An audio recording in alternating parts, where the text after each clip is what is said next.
नमो निरंताय नमो सिद्धाय नमो आर्याय नमो वज्राय नमो निष्ठिताय जब निरंकार परमेश्वर भगवान की है, पंच परमेश्वर भगवान की है, परम पुरुष की द्वारा श्रीवासन विराज की है। महानुभाव, जिज्ञासा समाधान चल रहा है। जिज्ञासा समाधान के अंतर्गत परिणामयोग ग्रंथ जिज्ञासा की व्याख्या चल रही है। परिणामयोग ग्रंथ में सूक्ष्म जो जिज्ञासा है उनका व्याख्यान है। यहाँ पर जिज्ञासा है गृहीत मिथ्यात्व का क्या लक्षण है और इसके कितने भेद हैं।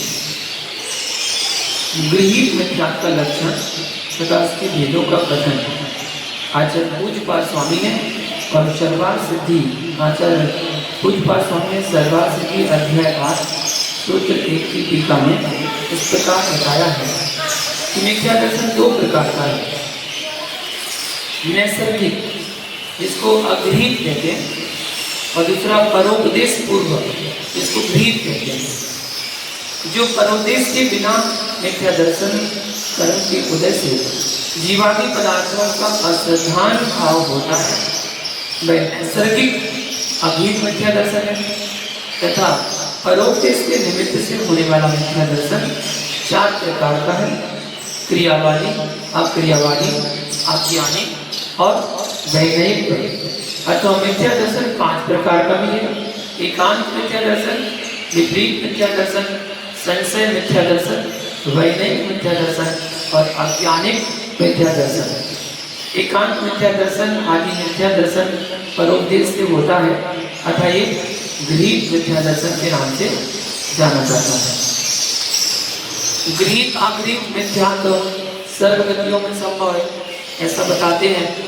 गृहीत मिथ्या और अगृहीत मिथ्या कौन कौन सी गति में होता है, इसका वर्णन करते हुए आचार्य बताते समाधान कि अगृहीत मिथ्यात्व तो अनादिकाल से लगा हुआ है, जो चारों गतियों में होता है।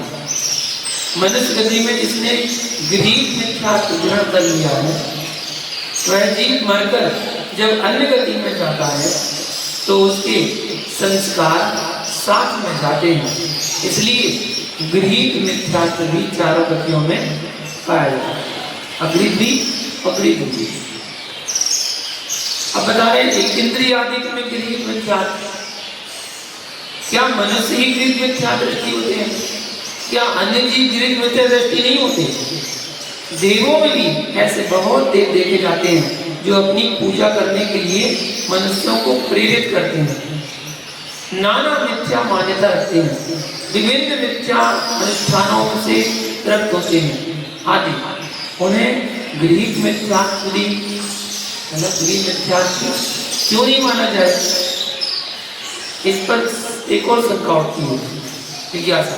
सार यह है कि गृहीत मिथ्यात्व कितनी गतियों में पाया जाता है, जातियों में पाया जाता है। इसका प्रमाण रमला पुस्तक में मिलता है। रमला पुस्तक 1 पृष्ठ 275 में दिया गया है, सूत्र नंबर 43 की टीका है। अथवा एकांतिक सांसारिक मूढ़ अज्ञान वृद्ध विराजित वैनयिक स्वाभाविक अगृहीत और विपरीत, इन 7 प्रकार के मिथ्यात्वों का उन पृथ्वी का एक आदि जीवों में सद्भाव संभव है। सद्भाव संभव है क्योंकि जिनका हृदय 7 प्रकार के मिथ्यात्व रूपी कलंक से अंकित है, ऐसे मनुष्य गति आदि संबंधी जीव पहले ग्रहण की हुई मिथ्यात्व पर्याय को ना छोड़कर जब स्थावर पर्याय को प्राप्त होते हैं तो उनके 7 ही प्रकार का मिथ्यात्व पाया जाता है। इन बातों से जाना जाता है कि सभी गतियों में गृहीत मिथ्यात्व संभव है। चारों गतियों में, 5 इंद्रिय वाले जीवों में होता है, ऐसा कहा गया। मतलब एक इंद्रिय में भी गृहीत मिथ्यात्व होता है। सातिशय व निरतिशय मिथ्या दृष्टि से अभिप्राय क्या है? तो सातिशय मिथ्या दृष्टि का क्या अर्थ है? सातिशय मिथ्या दृष्टि और निरतिशय मिथ्या दृष्टि में क्या अंतर है? ये जिज्ञासा है। समाधान करते कहते हैं कि जो मिथ्या दृष्टि सम्यक दर्शन के अभिमुख है वह कौन? सातिशय मिथ्या दृष्टि। उनके परिणामों में निरंतर प्रति समय अनंत गुणी विशुद्धि बढ़ती जाती है। वह गुण श्रेणी निर्धारण करता है। साधारण मिथ्या दृष्टि को निरतिशय मिथ्या दृष्टि कहते हैं। मिथ्या दृष्टि क्या 5वें और 7वें गुण स्थान से पूर्व अधाकरणादि होते हैं? सम्यक दृष्टि के 5वें या 7वें गुण स्थान को प्राप्त करने से पूर्व अथवा मिथ्या दृष्टि की क्षयोत्सम सम्यक सहित 5वां या 7वां गुण स्थान प्राप्त करने से पूर्व अधाकरण व पूर्वकरण दो ही करण होते हैं। किंतु जो मिथ्या दृष्टि क्षयोत्सम मिथ्या दृष्टि प्रथमोत्सम सहित 5वां या 7वां गुण स्थान प्राप्त करता है उसके तीनों करण होते हैं, क्योंकि प्रथमोत्सम सम्यक से पूर्व तीनों करण होते हैं। अधाकरण, अपूर्वकरण, संवित्ति। प्रायोगिक लब्धि में स्थिति के अल्प होने का हेतु क्या है? जब यह जीव सम्यक के सन्मुख होता है तो कर्मों की स्थिति अंतः कोड़ा कोड़ी सागर रह जाती है। कर्मों की उत्कृष्ट स्थिति 70 कोड़ा कोड़ी सागर है, तो कम किस प्रकार करता है? समाधान बताते हैं। अनादि मिथ्या दृष्टि जीव के प्रथमोत्सम सम्यक से पूर्व 5 लब्धियां होती हैं। क्षयोत्सव लब्धि, विशुद्धि लब्धि, देशना लब्धि, प्रायोग लब्धि और करण लब्धि। इनमें से देशना लब्धि का स्वरूप इस प्रकार है।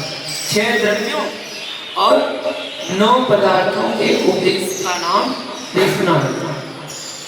6 द्रव्य और 9 पदार्थ, उन्हीं में ही 5 अस्थि कहा जाते हैं, 7 तत्व आ जाते हैं, उसका देशना नाम है। उस देशना से परिणत आचार्य आदि की उपलब्धि को और उपदिष्ट अर्थ के ग्रहण, धारण तथा विचारण को देशना लब्धि कहते हैं। 6 द्रव्यों 9 पदार्थों के स्वरूप के विचारने रूप परिणामों के द्वारा सर्व कर्मों की उत्कृष्ट स्थिति और अप्रशस्त कर्मों के उत्कृष्ट अनुभाव को घात करके अंता कोड़ा कोड़ी सागरोपम स्थिति में और द्विस्थानीय अनुभाग में अवस्थान करने को प्रायोगिक लब्धि कहते हैं। कहा भी है लब्धि साधन। इनका अभिप्राय ऊपर कहा जा चुका है। आत्म परिणामों में बहुत शक्ति है। 70 कोड़ा कोड़ी सागर की स्थिति को छेद कर कर्मों की अंता कोड़ा कोड़ी सागर प्रमाण स्थिति कर देता है। इतनी शक्ति है अपने आत्म परिणामों में। और सम्यक्त नामक आत्म परिणाम संसार की अंत रहित अर्थात अमर्यादित स्थिति को छेद कर कितना बचता है? अर्ध पुलगल परावर्तन, इतना ही मात्र कर देता है, अर्थात मर्यादित कर देता है। जो असीम संसार था जिसकी कोई सीमा नहीं थी, सम्यक दर्शन प्राप्त करने पर अर्ध पुलगल परावर्तन काल शेष रह जाता है। अनवृत्तिकरण के परिणामों का स्वरूप क्या है? अनवृत्तिकरण के लक्षण में बतलाया है कि प्रति समय एक ही परिणाम होता है। इसका क्या अभिप्राय है? परिणाम तो स्थिर नहीं है, फिर इतने काल तक एक एक परिणाम कैसे रह सकते हैं? क्योंकि परिणाम तो स्थिर होते ही नहीं है। परिणाम तो क्षण क्षण पल पल बदलते हैं। अनवृत्तिकरण में एक समय बढ़ती नाना जीवों के एक ही परिणाम हेलो एक समय में नाना जीव जो है उन सबके परिणाम एक जैसे होंगे। उनके परिणामों में विभिन्नता नहीं होती, किंतु एक जीव के परिणाम प्रत्येक समय में अनंत गुणी विशुद्धता लिए हुए बढ़ते जाते हैं, निरंतर बढ़ते जाते हैं। अर्थात अनवृत्तिकरण में एक जीव के परिणाम नाना समयों में समान एक जैसे नहीं होते, भिन्न भिन्न होते हैं। एक समयवर्ती के बराबर और भिन्न भिन्न समय के भिन्न भिन्न। अनवृत्तिकरण का काल मात्र कितना? अंतर्मुद्र मात्र है। इसके इसलिए उसके काल के समयों की रचना करनी चाहिए। अनवृत्तिकरण में एक एक समय के प्रति एक एक ही परिणाम होता है, क्योंकि यहाँ एक समय में जघन्य और उत्कृष्ट परिणामों के भेद का अभाव है। प्रथम समय संबंधी विशुद्धि सबसे कम है, उससे विशुद्धि अनंत गुणी है, उससे तृतीय समय विशुद्धि अजगन्योत्कृष्ट अनंत गुण है। इस प्रकार यह क्रम अनवृत्तिकरण काल के अंतिम समय तक ले जाना चाहिए। एक समय में वर्तमान नाना जीवों के परिणामों की अपेक्षा निवृत्ति या विभिन्नता जहाँ पर नहीं होती है, वे परिणाम अनवृत्तिकरण कहलाते हैं। इस प्रकार अनवृत्तिकरण का लक्षण कहा गया। आगे सासाधन का जघन्य काल बताते हैं।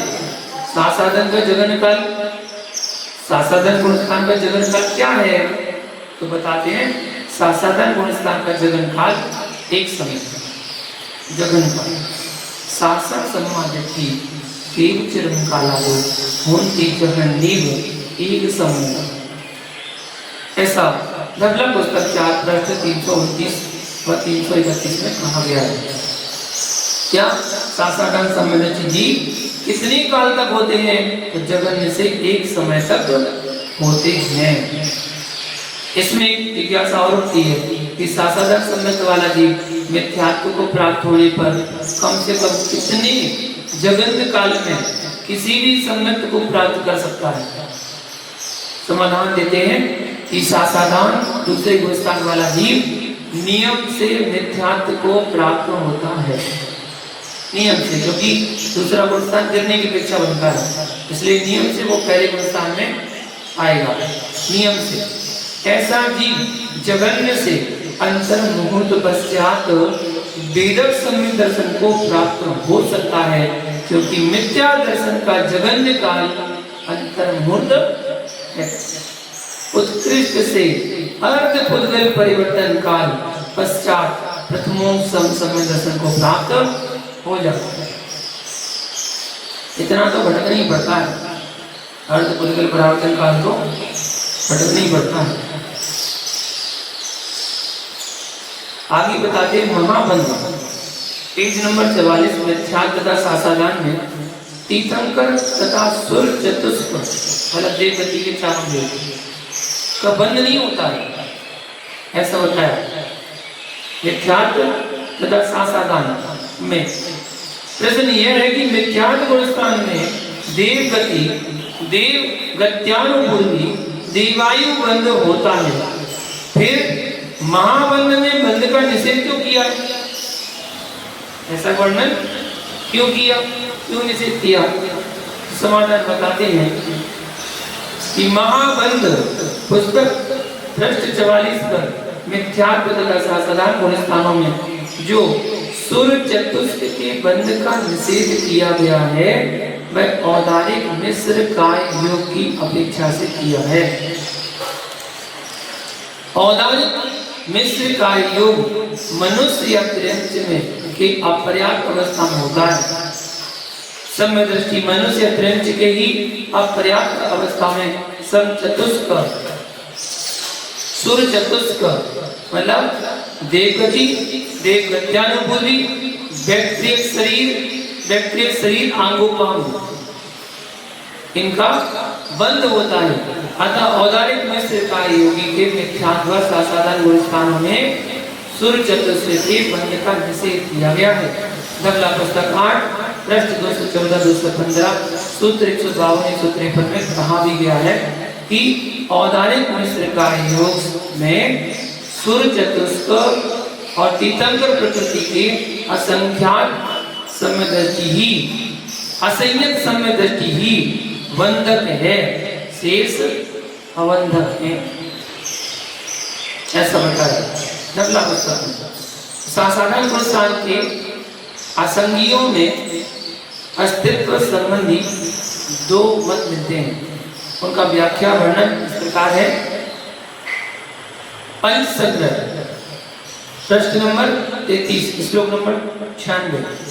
पंचेंद्रिय असैनी पर्याप्तक के मिथ्यात्व और सासादान ये दो गुणस्थान बतलाए हैं। असंगी के पर्याप्त अवस्था में सासादान गुणस्थान कैसे संभव है, ये जिज्ञासा है।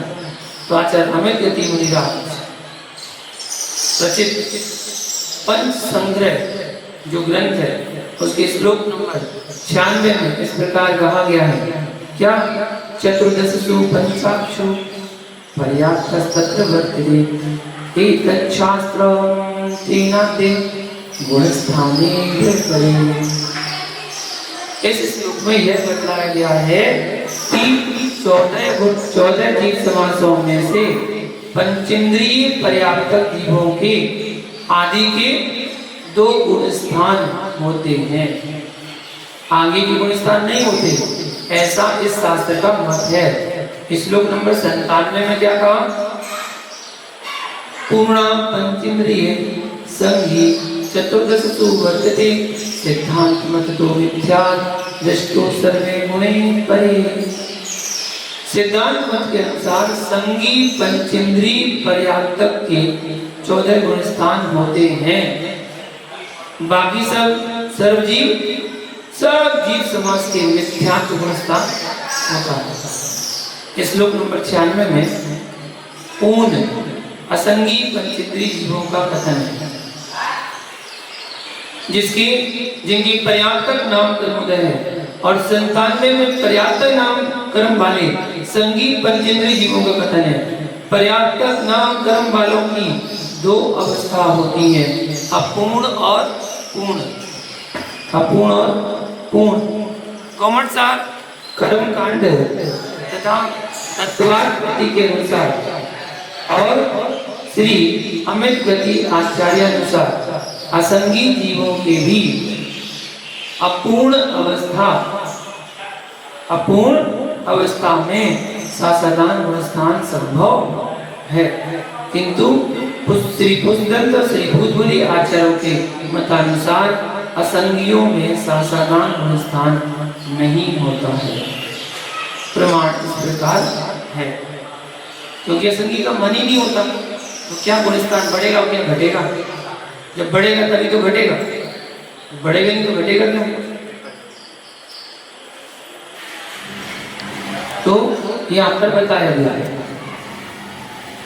पुण्यधरम विगिविगले तत्पन्नो सहस्रो देहे भजन्ति युनमी पावती यदि रणरति रणत्रियायुगम रति राही सहस्रो पुण्य साहारण सुमगे याति उद्दगी।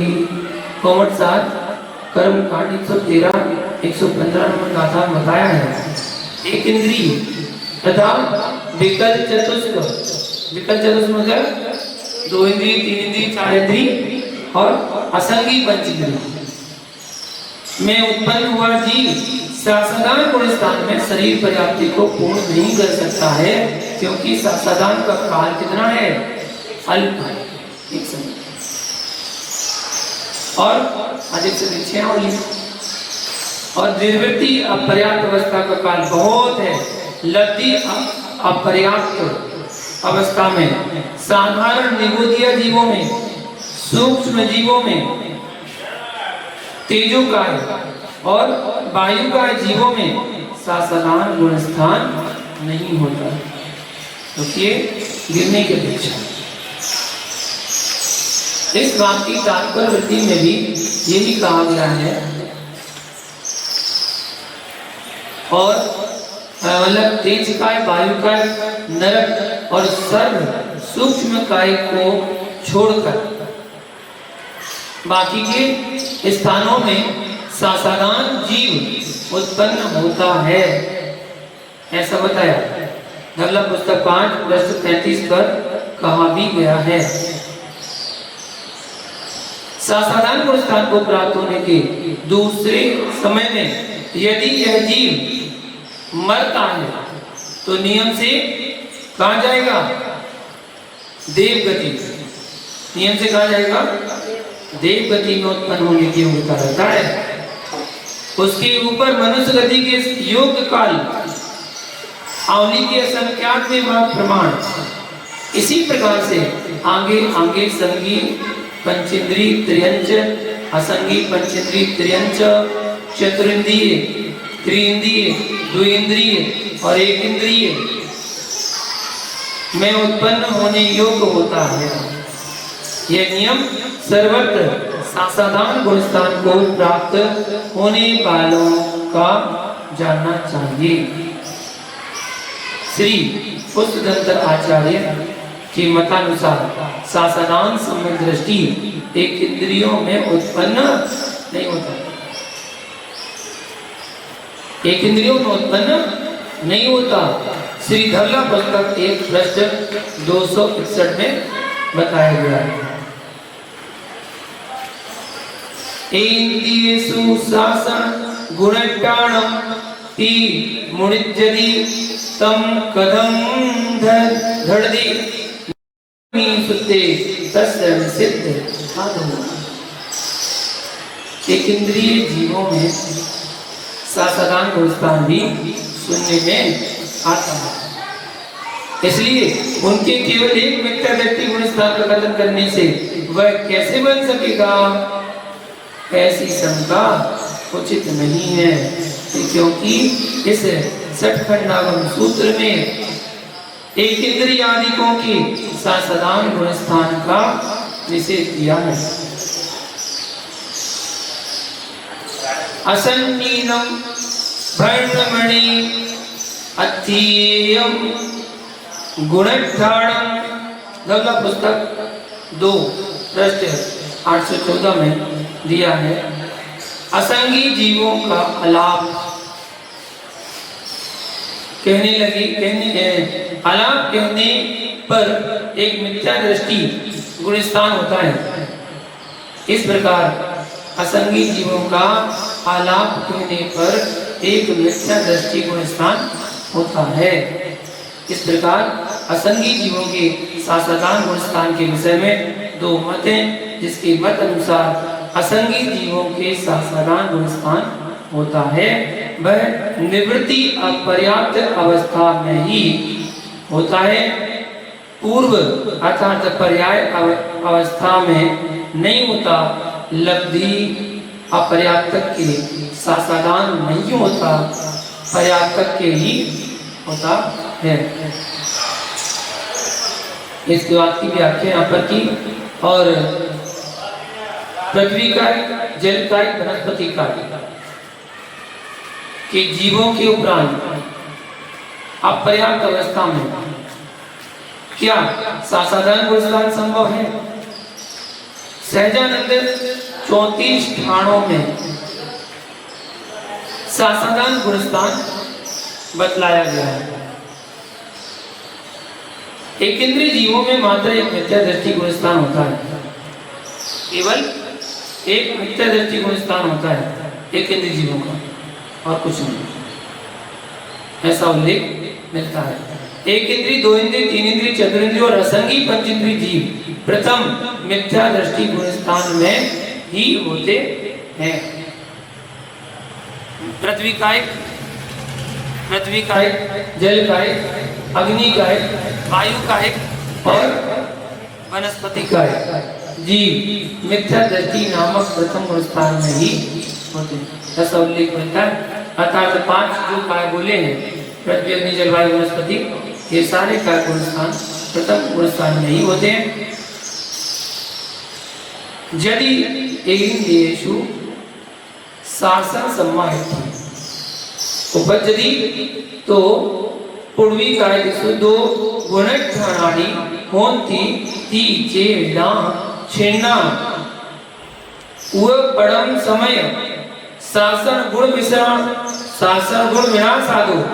धवला पुस्तक 6 पृष्ठ 459 में कहा गया है कि यदि एक इंद्रिय में सासाधारण सम्यक दृष्टि जीव उत्पन्न होते हैं तो पृथ्वी कायादिक जीवों में मिथ्यात्व और सासाधारण ये दो गुण स्थान होने चाहिए। यह शंका ठीक नहीं है, क्योंकि आयु क्षीण होने के प्रथम समय में ही सासाधारण गुण स्थान का विनाश हो जाता है, गुण स्थान समाप्त हो जाता है।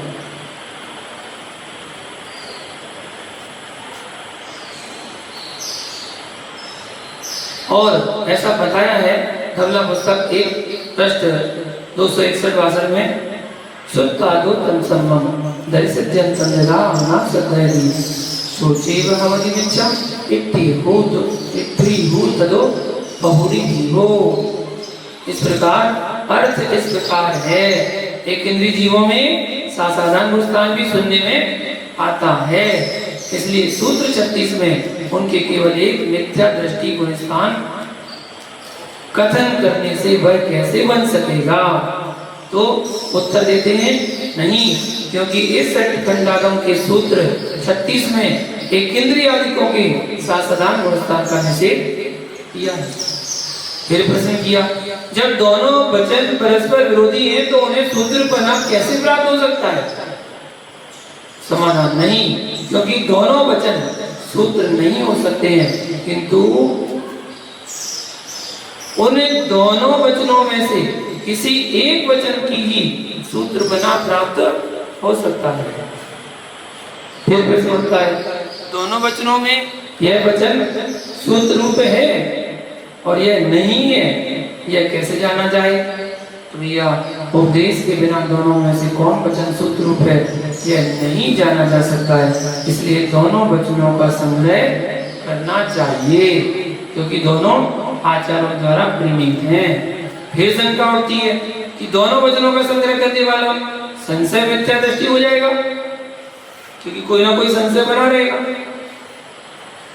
नहीं, क्योंकि संग्रह करने वाले के यह सूत्र कथित ही है, इस प्रकार श्रद्धांत पाया जाता है, अतएव उसके संदेह नहीं हो सकता। कहा भी है, सूत्र के द्वारा भले प्रकार समझाए जाने पर भी यदि वह जीव विपरीत अर्थ को छोड़कर समीचीन अर्थ का श्रद्धांत करता है, समीचीन अर्थ का श्रद्धांत नहीं करता है, तो उसी समय से वह जीव कौन? उसी समय से वह सम्यक दृष्टि जीव